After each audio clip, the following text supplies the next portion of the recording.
চুক চুক শব্দ হচ্ছে। পয়সা দুধ খাচ্ছে।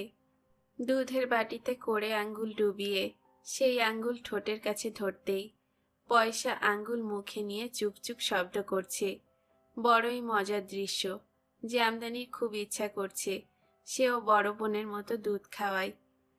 কথাটা বলতে কেন জানি তার লজ্জা করছে। তার লজ্জা একটু বেশি। তবে সে মোটামুটি নিশ্চিত আসমানি দয়া পরবশ হয়ে একসময় বলবে, নে তুই খাওয়া। জামদানি সেই মহেন্দ্রক্ষণের অপেক্ষায় আছে। দুধ খাওয়ানোর উৎসব হচ্ছে বাড়ির উঠোনে। অনেক আয়োজন করা হয়েছে।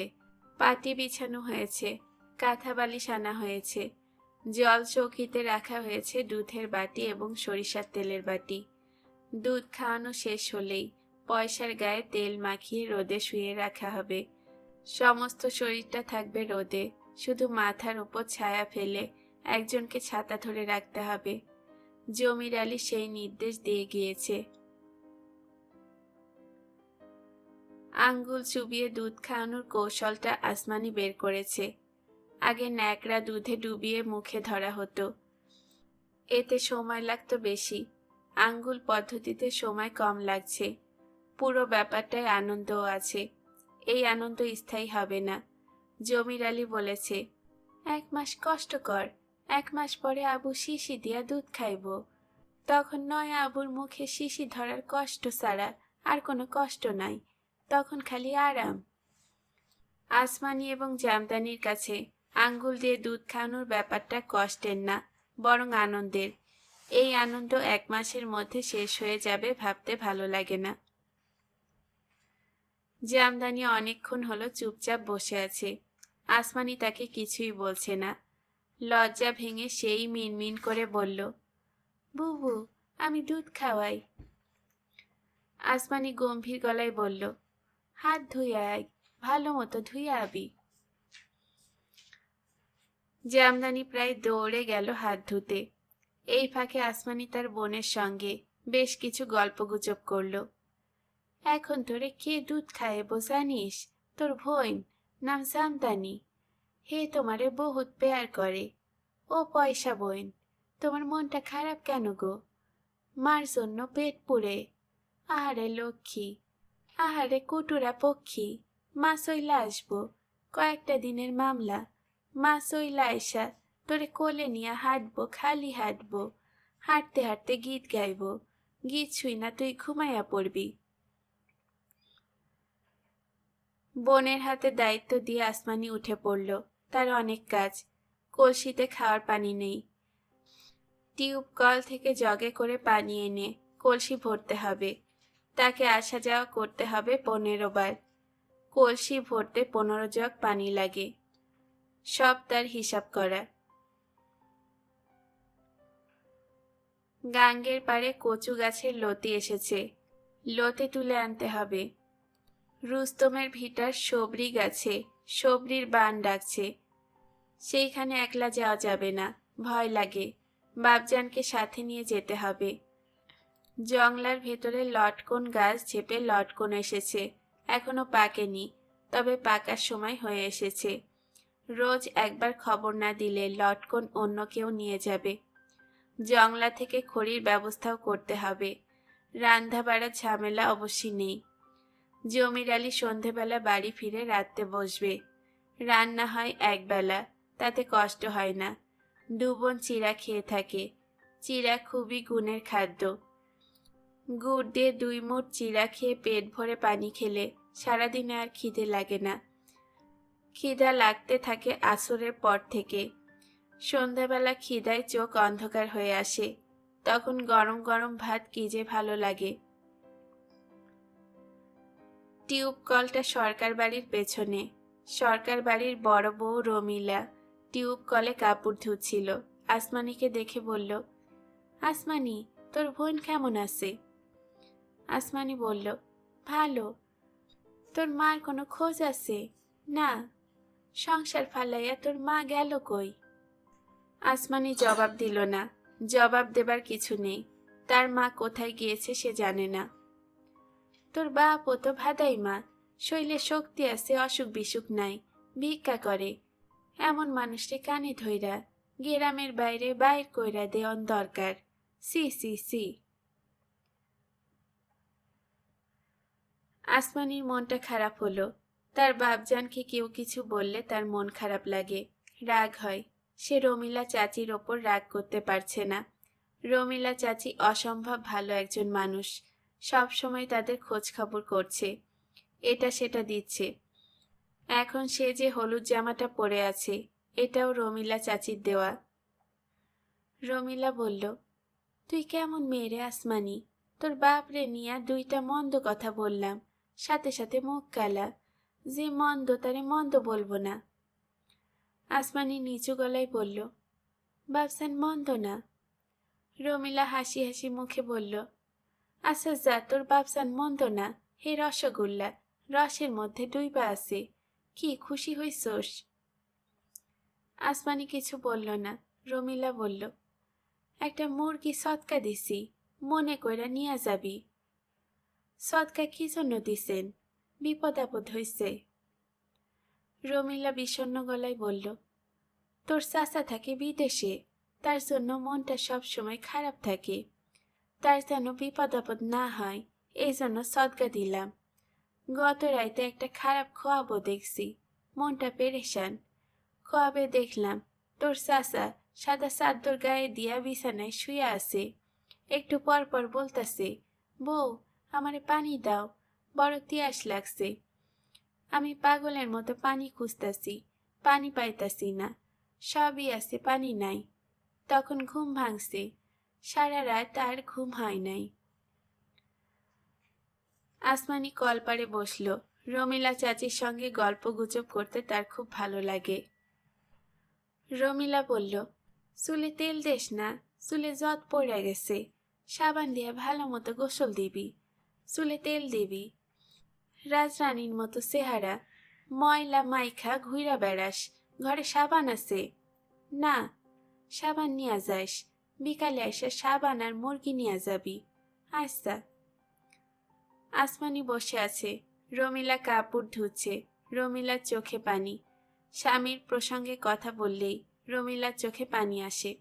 রমিলা বলল, চুপচাপ বইসা থাকবি না, এখন সামনে থেকে যা, নয় আবুর কিছু লাগলে আমার খবর দিস। আসমানি চলে গেল না, বসে রইল। রমিলা চাচি কাঁদছে। তাকে ফেলে রেখে চলে যেতে আসমানির খুব মায়া লাগছে। জামদানি হাঁটু গেড়ে পয়সার কাছে বসে আছে। তার দুধ খাওয়া শেষ হয়েছে। সে এখন হাত পা ছুটছে। মাঝখানে সে একবার কান্না থামিয়েছে। জামদানি তার বাবার কাছ থেকে ভিক্ষার গান শিখেছে। টেনে টেনে সুর করে ভালোই গায়। এই ধরনের গানের বিষয়ে জমির আলীর বক্তব্য হলো, ফকিরি গানে একসঙ্গে 3 কাম হয়, গান গায়ে আনন্দ, যে শুনে তার আনন্দ, আর গানের মধ্যে আল্লাহ খোদা নবীজির নাম থাকে, বিধায় সওয়াবও হয়। জামদানি বোনকে ফকিরি গান শুনিয়ে কান্না একবার থামিয়েছে। সে মনে হয় আবার কান্না শুরু করবে, মুখ বাঁকাচ্ছে। জামদানি গান ধরল, দিনের নবী মোস্তফায় রাস্তা দিয়া হাইটা যায়, একটা পাখি বৈশা ছিল, গাছেরও শ্যামাই গো, গাছেরও শ্যামাই। আষাঢ় মাসের কড়া রোদ উঠেছে, কোথাও ছায়া নেই। রোদে শরীর পুড়ে যাচ্ছে। রোদ মাথায় নিয়ে জমির আলী খেয়া ঘাটে বসে আছে। কাছেই বড় ছাতিম গাছ আছে। ছাতিম গাছের নিচে বসলে ছায়া পাওয়া যায়, সেটা করা যাচ্ছে না। যে ভিক্ষুক আরাম করে গাছের ছায়ায় বসে আছে তাকে কেউ ভিক্ষা দেবে না। যে ভিক্ষুক রোদে পুড়ে কষ্ট করছে তার প্রতি মানুষের দয়া হবে। রোদে ভাজা ভাজা হয়ে তেমন লাভ হচ্ছে না। এখন পর্যন্ত জমির আলী মানুষের দয়ার কোনো লক্ষণ দেখছে না। মাঝে মাঝে খারাপ দিন আসে, সারাদিন বসে থেকেও কিছু পাওয়া যায় না। আজ মনে হচ্ছে সেরকম খারাপ একটা দিন। জমির আলী চিন্তিত বোধ করছে। আধা কেজি চালের পয়সাটা তো ওঠা দরকার। বউ চলে যাওয়ায় একটা সুবিধা হয়েছে, চালের খরচ কমেছে। এখন আধা কেজি চালে 3 জনের ভালো মতো হয়ে যায়। সব খারাপ জিনিসের মধ্যে আল্লাপাক ভালো একটা জিনিস ঢুকিয়ে দেন, আবার ভালোর মধ্যে খারাপও ঢুকিয়ে দেন। শুধু মন্দ কিংবা ভালো বলে তার কাছে কিছু নেই। রোদের কষ্ট ভোলার জন্য জমির আলী চিন্তা ভাবনার লাইনে যাবার চেষ্টা করল। কোনো চিন্তা ভাবনাই পরিষ্কার আসছে না, গরমে সব আওলায় যাচ্ছে। জমির আলী আকাশের দিকে তাকালো। আকাশ ঝকঝকে নীল, মেঘের চিহ্ন মাত্র নেই। ছোটখাটো একটা মেঘের টুকরো থাকলেও আশায় আশায় রোদে বসে থাকা যেত। এই মেঘের টুকরো একসময় বড় হবে, রোদের পাছায় লাথি মেরে রোদ দূর করবে। সন্ধ্যায় সন্ধ্যায় নামবে ঝুম বৃষ্টি। গরম কাটান দিতে গরম লাগে, আগুন গরম 1 কাপ চা খেলে গরম কাটবে। জমির আলী মজিদের চায়ের স্টলের দিকে রওনা হলো। একসময় মজিদ তার বন্ধু মানুষ ছিল, একসঙ্গে মাটি কেটেছে। এখন চায়ের স্টল দিয়ে ভদ্রলোক হয়ে গেছে। কাপড় চোপড় পরে ভদ্রলোকের মতো, কথাবার্তাও বলে ভদ্রলোকের মতো। দোকানে সে একটা সাইনবোর্ডও টানিয়েছে, বাকি চাহিয়া লজ্জা দিবেন না। তারপরও জমির আলী তার চায়ের স্টলে চা খেতে চলে যায়, পয়সা নেয় না, তবে মুখটা গম্ভীর করে রাখে। মজিদ চায়ের কাপ জমির আলীর দিকে এগিয়ে দিতে দিতে বলল, তোমার স্ত্রীর কোনো সন্ধান পেয়েছো? চেহারা ছবি ভালো মেয়ে, হারায়া গেলে খারাপ পাড়ায় দাখিল হয়, ঘন্টায় 10 টাকা হিসাবে ভাড়া খাটে। জমির আলীর মনটা খারাপ হয়ে গেল। মজিদ তার বন্ধু মানুষ, বন্ধু মানুষ হয়ে বন্ধুর স্ত্রীকে নিয়ে এ ধরনের কথা বলে কি করে? তার কাছে চা খেতে আসাই উচিত হয়নি। হাতে চায়ের কাপের গরম চা মজিদের ওপর ঢেলে দিলে ভালো হতো, সেটা উচিত হবে না। একজন মন্দ হলেই যে আরেকজনের মন্দ হতে হবে তা না। জমির আলী চায়ে চুমুক দিয়ে বলল, তোমার ভাবির খবর পেয়েছি। সবই মিথ্যা কথা, মান রাখার জন্য মিথ্যা বলা। সে সুসং দুর্গাপুরে তার বোনের বাড়িতে আসে, তারা বিরাট বড় লোক, বাজারে টিনের ঘর আছে 3টা। তারা তোমার ভাবিকে খুবই পেয়ার করে বলে আসতে দেয় না। মজিদ বিরস গলায় বলল, আসতে না দিলে তোমারই গিয়া নিয়ে আসা উচিত। বড় লোকের কায় কারবার ভিন্ন, দেখা গেল তোমার স্ত্রীর সাথে লটর পটর শুরু কইরা দিছে, কিছুই বলা যায় না, তারে বিবাহ কইরা ফেলতে পারে। জমির আলী চা শেষ না করে উঠে পড়ল, বসলো আগের জায়গায়। সকালের দিকে কিছু পাওয়া যায়নি, এখন যদি পাওয়া যায়। জমির আলী ঠিক করেছে, একটা টাকাও যদি পাওয়া যায়, সেই টাকাটা সে দিয়ে আসবে মজিদকে। চায়ের দাম। মজিদকে বলবে, ফকির জমির আলী দয়ার চা খায় না। সূর্য হেলে পড়তে শুরু করেছে, দুপুরের গাড়ি চলে আসার সময় হয়ে এসেছে। এখন জমির আলী যাবে রেল স্টেশনে। যদি পাওয়া যায় তাহলে কুলির কাজ করবে, যাত্রীদের ব্যাগ সুটকেস নামাবে। আজকাল যাত্রীরাও চালাক হয়ে গেছে, খালি হাতে ঘোরাফেরা করে, ব্রিফকেস হাতে নিয়ে নেমে যায়। দুনিয়াটা চলে যাচ্ছে চালাকের হাতে, বিরাট আফসোস। শুধু যে কুলির কাজের জন্য জমির আলী স্টেশনে যায় তাও না, তার মনের আশা কোনো একদিন সে দেখবে আসমানির মা ট্রেন থেকে নামছে, তখন জমির আলী কাছে এগিয়ে যাবে, কিছুই হয়নি এমন ভাব ধরে বলবে, কেমন আছো বউ? এদিকে খবর সবই মঙ্গল, কোনো চিন্তা করবা না।